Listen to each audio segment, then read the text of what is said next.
CPR trading में आपका स्वागत है। आपको मेरे चैनल पे सीपीआर रिलेटेड ही वीडियोस मिलेगा और कोई इंडिकेटर का वीडियो आपको नहीं मिलेगा।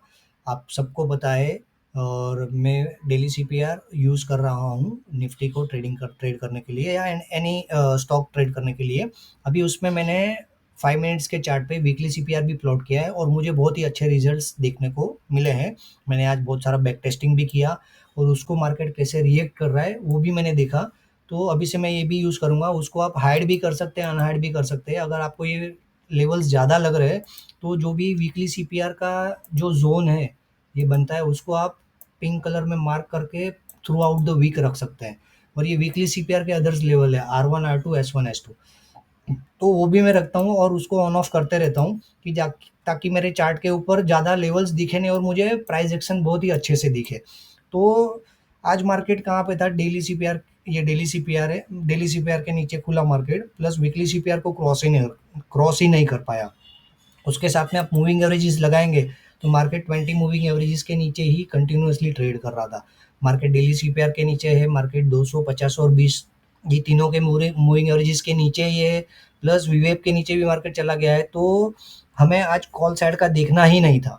रिटेलर ये सब रिट्रेसमेंट में फंस जाते हैं और कॉल साइड लेते हैं, यहाँ से मार्केट ऊपर जाएगा, यहाँ से मार्केट ऊपर जाएगा, यहाँ से मार्केट ऊपर जाएगा, उसमें उसका कैपिटल खत्म हो जाता है।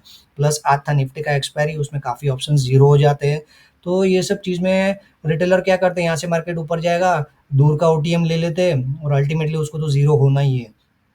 तो ये सब चीज़ों से हमें बचने के लिए क्या करना है, सीपीआर को लगाना है और सीपीआर को आप लोड पे लगाओ और चार्ट पे लगाओ और उसको अच्छे से सीखो कि उसको मार्केट कैसे ट्रेड कर रहा है, उसके लेवल्स पे मार्केट कैसे रिएक्ट कर रहा है। जैसे आज मार्केट S1 को ब्रेकआउट किया, यहाँ पे भी S1 को ब्रेकआउट किया था, फिर भी मार्केट यहाँ से थोड़ा रिट्रेस लेके ऊपर चला गया और यहाँ से लेकिन पूरे दिन मार्केट ऊपर ही नहीं जा पाया, S1 को ब्रेक ही नहीं कर पाया।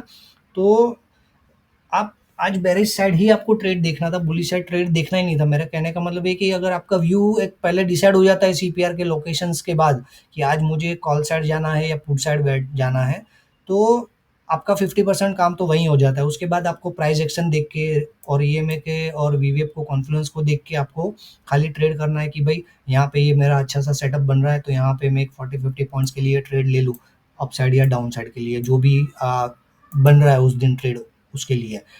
तो बस उतना ही है, ज़्यादा ही है नहीं। और इसमें आप वीकली सीपीआर को ऐड कर लो, तो वीकली सीपीआर को भी मार्केट अच्छे से देखो, यहाँ पे आया था मार्केट, रिस्पेक्ट करके वीकली सीपीआर को ऊपर चला गया, आज उसी को ब्रेक करके मार्केट नीचे आया है। जैसे प्रीवियस वीक में भी देखेंगे पूरा नैरो वीकली सीपीआर था, तो मार्केट पूरा वीक भी अच्छा ट्रेंडिंग रहा था। इस वीक का सीपीआर थोड़ा सा वाइडर है, तो मुझे लगता है कि मार्केट ये वीक साइडवेज रहने के चांसेस ज़्यादा है अकॉर्डिंग टू वाइडर सीपीआर। बाकी मार्केट है, मार्केट कुछ भी कर सकता है। ये देखिए मार्केट डेली सीपीआर को ब्रेक करके वीकली सीपीआर को सपोर्ट लेके मार्केट कितना अच्छा ऊपर गया है। तो ये सब चीज़ें आपको चार्ट पे प्लॉट करने के बाद और बैक टेस्टिंग के बाद ही सीखने को मिलेगी, उसके बगैर सीखने को नहीं मिलेगी। तो ये सीपीआर के रिलेटेड भी काफ़ी यूट्यूब पे वीडियोज़ है, आप उसको भी देखिए। मेरे चैनल से अगर आपको कुछ इनसाइट्स अच्छी मिल रही है तो आप लाइक और कमेंट में बोलिए, आपका कुछ डाउट्स है तो मुझे बताइए, तो मैं वो डाउट्स को आपको पूरा कमेंट करूँगा, उसका जवाब भी दूँगा और आप उसको सीखें। मैं तो बोलता हूँ कि और सीखें, नोट्स बनाएँ और ट्रेड करें। जैसे मार्केट आज वीवेब के भी नीचे है, डेली सीपीआर के भी नीचे है, वीकली सीपीआर के भी नीचे है, तीनों मूविंग एवरेजेस के भी नीचे है। आज अपसाइड का कोई ट्रेड ही नहीं बनता था और इसमें अपसाइड का मूवमेंट आता भी है तो उसको छोड़ देना है अपने को, क्योंकि अपने को एक ट्रेंड डिसाइड करना है, या तो अपसाइड या तो डाउन साइड। फिर उसके ऑपोजिट कोई मूव आती है अगर मार्केट में, उसको आप छोड़ दो। अगर उस दिन ट्रेड नहीं मिला तो शांति से बैठो और चिल करो। बाकी मार्केट से आप थोड़ा अपने को, जैसे ही अपना ट्रेड के अकॉर्डिंग अपने को ट्रेड मिलता है तो 40-50 पॉइंट्स लेके मार्केट से गेट आउट हो जाओ। ज़्यादा लालच में मत रहो, क्योंकि आप और हम ऑप्शन बायर है। ऑप्शन बायर को डेली का 40-50 पॉइंट्स मिला इनफ है। आप मंथली कैलकुलेशन कर लीजिए कितना होता है, डेली प्रॉफिट होगा ऐसा नहीं है, लेकिन लॉस भी होगा तो आपका लॉस भी डिफाइन होगा 20-30 पॉइंट्स का। एक लॉस हो गया, मार्केट सिस्टम बंद कर दो। एक अच्छा सा ट्रेड मिल गया 50-60 पॉइंट्स का, लेके निकल जाओ, उस दिन को एंजॉय करो। तो ही आप लॉन्ग रन में प्रॉफिटेबल हो पाएंगे। दिन भर मार्केट में बैठे रहेंगे, कॉल पुट करेंगे ना, तो मार्केट आपको खाली कर देगा। जैसे ये सब लेवल्स में बंद कर देता हूँ, ये वीवेब को भी बंद किया, ये भी बंद किया, ये सब बंद कर देता हूँ।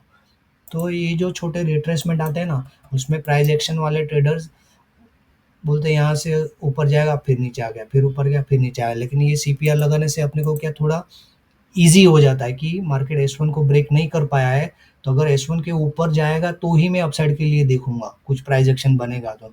तो इतना सिंपल ही है, और उसमें आप मूविंग एवरेजेस लगा दो। 20 के नीचे ये 20 और 50 के बीच में गैप भी अच्छा है, तो जब तक 20-50 के ऊपर नहीं जाएगी, तो 50 से 20 तक का मूव भी नहीं मिलेगा। ज़्यादातर मार्केट में यही होता है। तो अब ये सब चीज़ों को भी ऑब्ज़र्व करो और सीखो, और इसमें आप वीवेप भी लगा दो। मार्केट वीवेप को भी क्रॉस नहीं कर पा रहा है, वीवेप के पास आके ही रिट्रेस ले रहा है, मार्केट एंड भी वीवेप के पास ही हुआ है। तो ये सब चीज़ आप देखेंगे, सीखेंगे, डेली मार्केट में ऑब्ज़र्व करेंगे, तब आपको सीखने को मिलेगी। साथ में नोट्स भी बनाएँ कि आज मार्केट कहाँ पे ओपन हुआ, आज का सीपीआर जैसे आप देखेंगे, इसके डेली के लेवल्स लगाऊँ तो आज का सीपीआर आउटसाइड सीपीआर था। स्लाइटली आउटसाइड था और स्लाइटली बेयरिश भी था मार्केट, क्योंकि अगर आप गौर से देखेंगे तो ये कल के लेवल से सीपीआर आज का थोड़ा-सा डाउन भी था और वाइडर भी था। तो मेरा तो आज सुबह से व्यू बेयरिश ही था, प्लस मार्केट ने मुझे इतना सारा कन्फर्मेशन दे दिया, 200 के नीचे, 50 के नीचे, 20 के नीचे, प्लस वीवेप को भी क्रॉस नहीं कर रहा है। तो मैंने बेयरिश साइड ही ट्रेड किया और बेयरिश साइड में ही मेरा ट्रेड हुआ है आज इनिशिएट। और बस वही मैं आपको कहूँगा कि आप सीपीआर को सीखो, साथ में अगर है कुछ भी डाउट्स तो मुझे पूछो आप, तो मैं उसका आपको कमेंट्स में आंसर दे दूँगा। बाकी अगर प्रॉफ़िटेबल होना है तो सीपीआर के अलावा कोई और इंडिकेटर आपको काम में नहीं आएगा। चाहे आप कितना भी ज़ोर लगा लो, मैं आपको लिख के देता हूँ कि आप प्रॉफ़िटेबल नहीं हो पाएँगे। सीपीआर को आप स्टडी करो और डिसिप्लिन से ट्रेड करो, तभी आप प्रॉफ़िटेबल हो पाएँगे। Okay, thank you very much.